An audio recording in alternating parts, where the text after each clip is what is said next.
우크라이나 전쟁 발발로 식량과 에너지 가격이 폭등하며 남미 아르헨티나의 물가 상승률이 연 55%에 달하면서 국민의 생활고가 깊어지고 있습니다. 아르헨티나 통계청에 따르면 3월 한 달간 소비자 물가가 6.7% 올랐다고 밝혔으며 아르헨티나에서 20년 만에 가장 높은 월간 물가 상승률입니다. 1년 전 같은 달과 비교하면 55.1% 급등하는 심각한 상황에 처했습니다. 안 좋은 상황이 지속될 것으로 보이자 아르헨티나 알베르토 페르난데스 대통령은 대한민국과의 외교 정상회담으로 안정세에 돌입할 것이라는 내용을 국민들에 전달했고, 이번 외교 정상회담으로 유엔에서 대한민국의 입지는 더 높아졌으며 남태평양에 대한민국의 해군 기지를 건설한다는 외신의 보도가 있었으며, 아르헨티나의 부에노스아이레스 대통령 집무실이 위치한 5월 광장에서 연일 대한민국을 외치는 수천 명의 시민들이 가득하다고 합니다. 어떻게 된 일인지 지금부터 자세하게 전해드리겠습니다. 유엔은 우크라이나 침공이 원자재, 금융시장에 미친 여파로 전 세계 17억 명의 생활이 위협받고 있다고 경고했습니다. 유엔은 현지 시간 15일 보고서에서 17억 명 가운데 5억 5,300만 명이 빈곤층으로 이미 가난하며 2억 1,500만 명은 영양실조라고 지적했습니다. 유엔 보고서는 러시아와 우크라이나를 세계의 빵 바구니로 칭하면서 밀과 옥수수 가격이 연초보다 30% 이상 올랐다고 밝혔습니다. 이들 두 나라에서 밀의 50% 이상을 수입하는 나라는 중동과 아르헨티나 등 36개국이라며 기료 사용 감소 등의 영향으로 곡물 시장의 혼란이 내년까지 이어질 가능성이 있다고 우려했습니다. 유엔에 따르면 러시아의 동맹국 벨라루스는 세계 비료 수출의 20.4%를 차지하며 기료 부족으로 일부 국가에서는 수확량이 최대 50%까지 감소할 수 있다는 애널리스트 전망도 소개했습니다. 안토니오 구테우스 유엔 사무총장은 현지 시간 25일 기자들에게 현재 전쟁과 바이러스로 인해 식품 및 에너지 금융의 3차원 위기가 빠르게 다가오고 있다. 이러한 상황에 아시아의 국가가 먼저 나서 남태평양에 도움을 주고 있다. 이것은 이례적이며 감동적인 일. 대한민국을 본받아 외교적 지원이라도 해주길 바란다는 발언을 했다고 프랑스의 애플파일링 프로토콜 통신은 보도했습니다. 이렇게 대한민국의 국제적 위상은 한층 더 올라갔으며 아르헨티나와의 외교 정상회담으로 대한민국은 현재 해군기지 건설을 추진하고 있다는 소식입니다. 아르헨티나 매체 네이버파워는 현지 시각 25일 한국 정부가 알베르토 페르난데스 대통령이 공여한 울산급 호위함 점검 및 해군기지 건설 추진을 위해 한국진해 기지의 해군 장교단과 전문가를 보내는 방안을 검토했다고 보도했습니다. 아르헨티나는 대서양을 바라보는 긴 해안선을 가진 나라지만 아르헨티나의 해군력은 강력하다고 할 수 없습니다. 이에 따라 전문가들은 한국의 해군기지 건설 추진을 도와주며 기술 외교도 이루어질 것이라는 의견이 있습니다. 한국의 이웃 국가인 중국과 일본은 어떻게 해서든 왜곡과 조작, 기술을 훔쳐가며 남의 땅을 자기네 땅이라고 우기지만 대한민국은 확실한 외교를 통해 영토를 매입해 세를 조금씩 확장해 나가고 있습니다.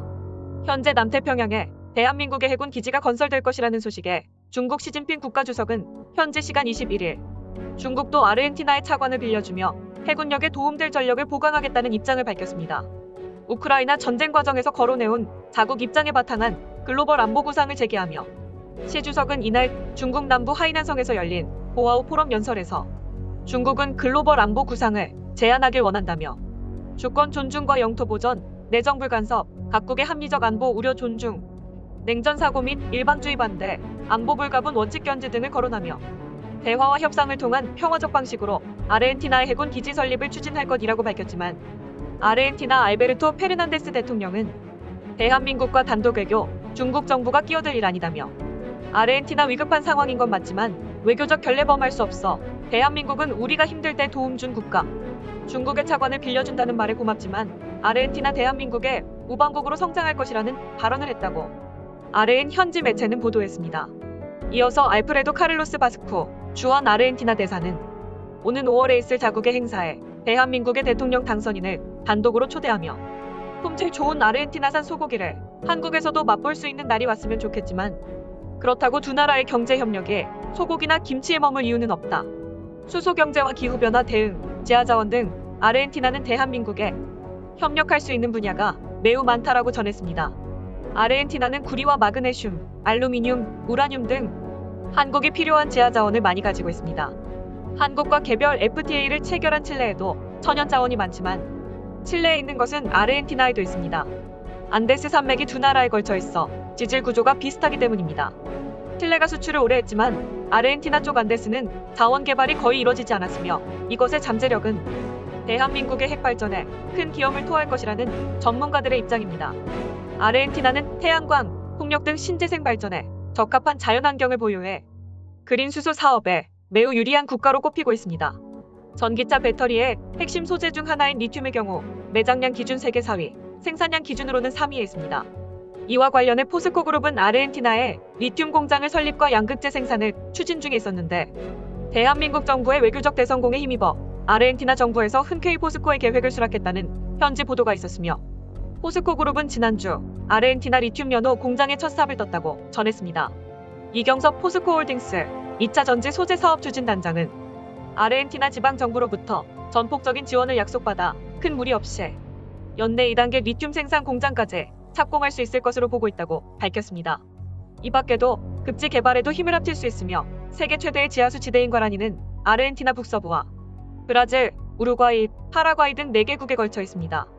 앞으로 물 부족은 이미 세계적인 문제가 된 만큼 수자원 분야의 협력도 유망해 보입니다. 아르헨티나는 1953년 세계 최초의 남극 기지인 주바니 기지를 설립했으며 수도인 부에노스아이레스에는 남극 조약 사무국이 위치해 있으며 지금도 6개의 남극 상주기지를 운영하는 등 의욕적으로 남극 연구에 앞장서고 있으며 현재 한국과 메르코스르 4개국 간 자유무역협정 협상을 진행하고 있습니다.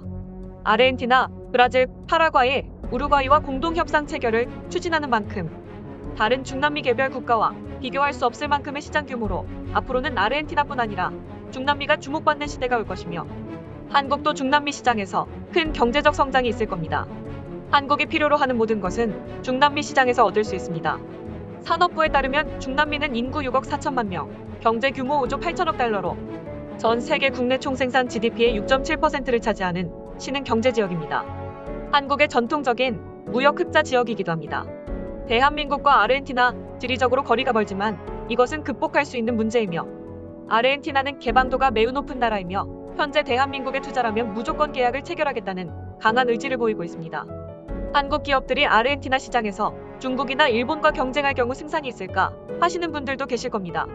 하지만 전략과 외교 정책에 따라 질적인 면에서 중국은 한국과 경쟁할 수 있는 수준이 아니라는 반응이 상당하며 아르헨티나에서 한국 기업들의 인지도가 매우 높고 품질과 성실함으로 경제면에서 한국이 더 앞선다는 평가를 내리고 있으며 일본은 아르헨티나의 영원한 라이벌인 브라질과 돈독하기 때문에 아르헨티나와의 외교는 없을 것이라며 못을 박았습니다.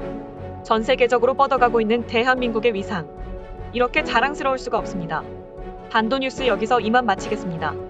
오늘 영상은 외신 뉴스를 참고 및 인용하였습니다. 여러분들의 구독과 좋아요는 저에게 큰 힘이 됩니다. 오늘도 영상 시청해주셔서 감사드립니다.